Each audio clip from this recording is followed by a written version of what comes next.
nós só estamos aqui por causa de atos do engenheiro Nuno Cardoso. Atos relacionados com a Rábida e atos relacionados com o Parque da Cidade. E isto é a primeira verdade que nós temos que dizer.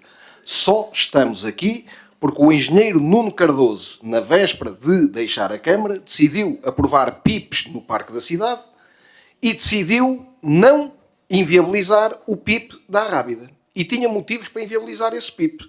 Porque o PIP ia contra um parecer da Comissão Municipal de Defesa do Património e porque o PIP ia contra um projeto arquitetónico, ou urbanístico, peço desculpa, aprovado para toda a zona fluvial, do arquiteto Manuel Fernandes Chá e Francisco Barata, e que este projeto contrariava. Se esses dois atos não tivessem sido tomados, nada disto tinha acontecido. E esta é a primeira questão que temos que ter. É sabido que o arquiteto Ricardo Figueiredo inviabilizou o PIP, mais tarde, e é sabido que a partir de 2008 a Câmara Municipal do Porto alterou radicalmente a posição que tinha assumido em 2002. Uma Câmara que era presidida pelo mesmo presidente, no caso o Dr. Rui Rio, que presidia em 2002 e que decidiu alterar o seu procedimento e a sua interpretação desta matéria, deste PIP relacionado com a Rábida. E nós poderemos, aqui relativamente a essa matéria, e veremos à frente porque é que a Câmara alterou a sua posição sobre este assunto, e sendo que essa alteração de posição é legítima se não for ilegal. Há uma relação entre este processo da Rábida e o processo do Parque da Cidade. E custa dizê-lo. Porque, e o PSD tem uma posição, e o relatório que tinha sido sugerido pelo Sr. Deputado Pedro Braga de Carvalho tinha também uma posição neste género, que era dizer o seguinte: há corruptos, mas não há corruptores. Não tem a ver a palavra só para entendermos. Ou seja, há uma relação de causa e efeito entre o Parque da Cidade e a Rábida. Mas o Dr. Rui Rio não sabia. É evidente que o Dr. Rui Rio não tem a sua impressão digital em nenhum papel que nos passou pelas mãos.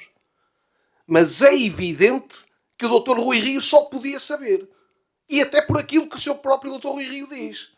Que é, se o Dr. Rui Rio diz que foi ele a conduzir o processo do Parque da Cidade, se o seu chefe de gabinete diz que foi na presidência da Câmara que foi conduzido o processo do Parque da Cidade, e se nós concluímos, por mails que estão demonstrados, por afirmações que foram feitas, que o processo da Rábida está relacionado com o Parque da Cidade, então não me venham dizer que o responsável pela negociação do Parque da Cidade não sabia daquilo que se passou.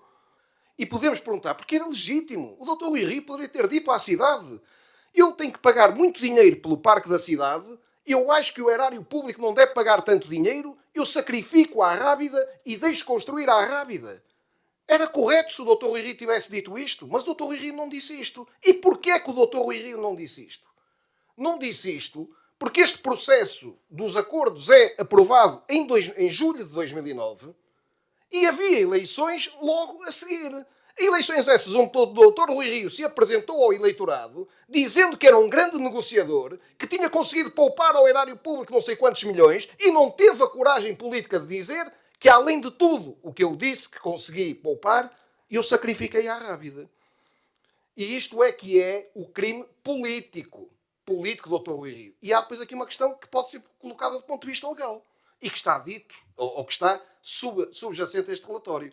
É que aquilo que o Dr. Rui Rio levou à Câmara e a esta Assembleia Municipal para aprovar e remeteu para o Tribunal de Contas não tinha esta componente da Rábida e, de facto, foi um acordo do qual se escondeu parte da informação que efetivamente existia. Esta Assembleia tem a responsabilidade aqui hoje de fazer o que a Câmara não faz, que é defender a cidade.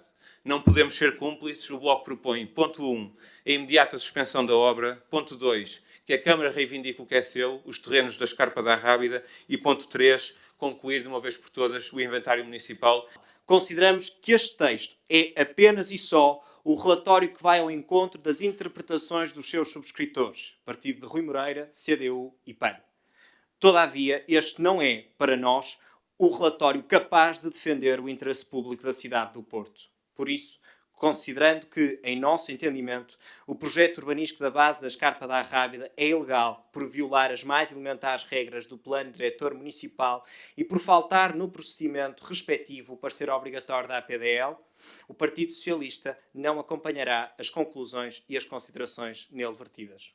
gostaríamos de dar nota do esforço da Comissão no cumprimento do seu desígnio, do desígnio para o qual esta Assembleia Municipal a mandatou.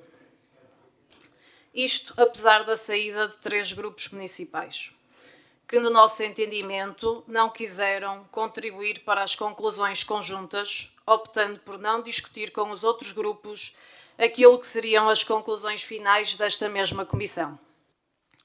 Da nossa parte, quando tomamos contacto com este processo, ele pareceu-nos labiríntico, pelo que tentar uma análise cronológica das decisões políticas e do enquadramento legal das mesmas nos pareceu a via mais eficaz para o compreender. Há também um outro aspecto a ser tido em conta. Este prende-se com a discricionariedade administrativa, isto é, muitos atos administrativos não têm uma simples base legal, sendo escolhas da administração pública. Neste sentido, as diferentes posições que a autarquia tomou nesta matéria ao longo do tempo, no nosso entendimento, começaram mal, quando o então Presidente da Câmara, Nuno Cardoso, veio preterir um parecer da Comissão Municipal da Defesa do Património que rejeitava a construção na área em questão.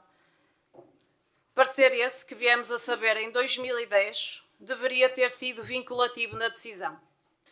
As legalidades são, como é evidenciado no relatório, discutíveis face às diversas perspectivas jurídicas sobre o tema.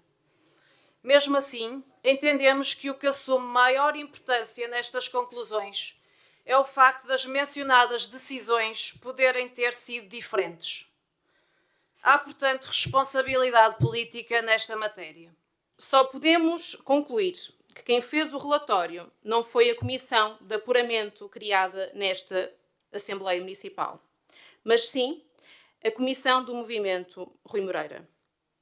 Pelo que este relatório não desmerece qualquer credibilidade. E, por fim, termino realçando que o PSD defenderá ativamente os interesses da cidade e, na existência de pressupostos legais, o embargo da obra. Muito obrigada. Eu, democraticamente, aceito todas as críticas. Há algumas coisas que eu não aceito. Não aceito discutir outro documento que não este relatório.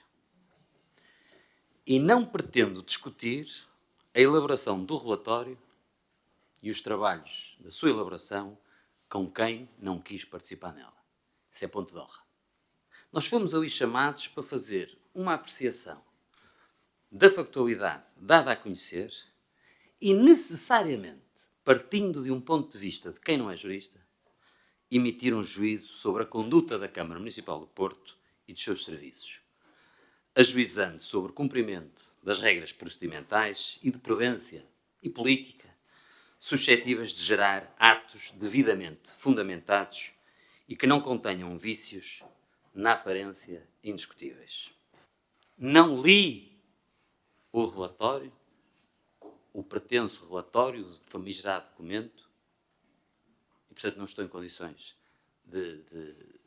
em condições de o discutir, mas não li porque o erro é procedimental e é, desculpem, de quem o praticou e divulgou à comunicação social antes dos seus membros, é um vício de caráter. O que é verdade, insofismável, indiscutível nessa palavra tão esotérica para o léxico de alguns, é que temos diversos pareceres ao longo de vários anos, internos e externos, solicitados por diferentes vereadores, de diferentes forças políticas, a diferentes jurisconsultos, e todos, repito, todos, convergem na legalidade dos atos. Desonestidade é dizer como o PS pretendia que se dissesse, e pôs mesmo na comunicação social que a Comissão tinha dito, que o ato de deferimento de 13 de fevereiro de 2009 era nulo porque, pasme-se, não levou em consideração uma sentença de 28 de outubro de 2010. Isto está escrito e conseguem dizer isto sem se rirem, que é o espantoso. Mas estavam à espera que alguém pudesse assinar uma coisa destas, enganaram-se. Como lhe disse, é ridículo.